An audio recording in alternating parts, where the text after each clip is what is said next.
ഈ സീസണിലെ ഒരു പ്രണയ ജോഡി ഒറിജിനൽ ആണ് ശ്രീതു അർജുൻ. രണ്ടുപേരും ഒന്നിച്ചിരുന്ന് സംസാരിക്കുമ്പോൾ തന്നെ എനിക്കൊരു ഒറിജിനാലിറ്റി ഒക്കെ ഫീൽ ചെയ്യുന്നുണ്ട്. സത്യം പറഞ്ഞാല് അങ്ങോട്ടും ഇങ്ങോട്ടും ഇവർക്ക് ഇഷ്ടമാണ് എന്ന് തോന്നുന്നുണ്ട്. ഇപ്പൊ ലൈവിലിരുന്ന് ഇവര് കുറെ നേരമായിട്ട് സംസാരിക്കുന്നു. എന്മേലെ നമ്പിക്കയില്ലേ ആ ഉണക്ക് എന്നൊക്കെ അർജുൻ ചോദിക്കുന്നുണ്ട്. ഇത് പറയുന്നതിനിടയ്ക്ക് അർജുൻ ബ്ലഷ് ചെയ്യുന്നുണ്ട്, ശ്രീതുവും ബ്ലഷ് ചെയ്യുന്നുണ്ട്.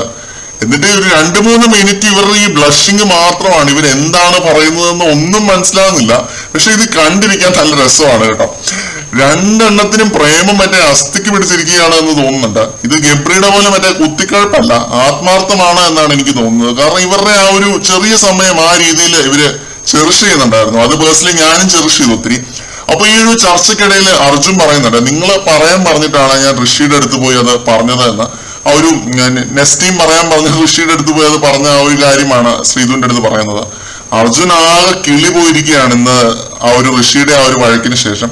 സ്വന്തം ടീമിനെ കുളം തോണ്ടിയവൻ എന്നൊരു ചീത്തപ്പേര് അർജുന് വന്നിട്ടുണ്ട്. സ്വന്തം ടീമിലുള്ളവരെ മറ്റേ ബാക്ക് സ്റ്റാബിങ് ചെയ്ത ഒരാളെന്നുള്ളൊരു ചീത്തപ്പേര് അർജുന് വന്നിട്ടുണ്ട്, അകത്തും പുറത്തുമെല്ലാം. പക്ഷെ ശ്രീതു ഒരിക്കലും അർജുനെ അങ്ങനെ വിളിക്കുമെന്ന് എനിക്ക് തോന്നുന്നില്ല. കാരണം നല്ല ഒന്നാന്തരം പ്രേമമാണ് ഇവര് തമ്മില്. കുറച്ചു ദിവസമായിട്ട് കാണുന്നു, പക്ഷെ ഇന്നാണ് ശ്രദ്ധയിൽ പെട്ടത്.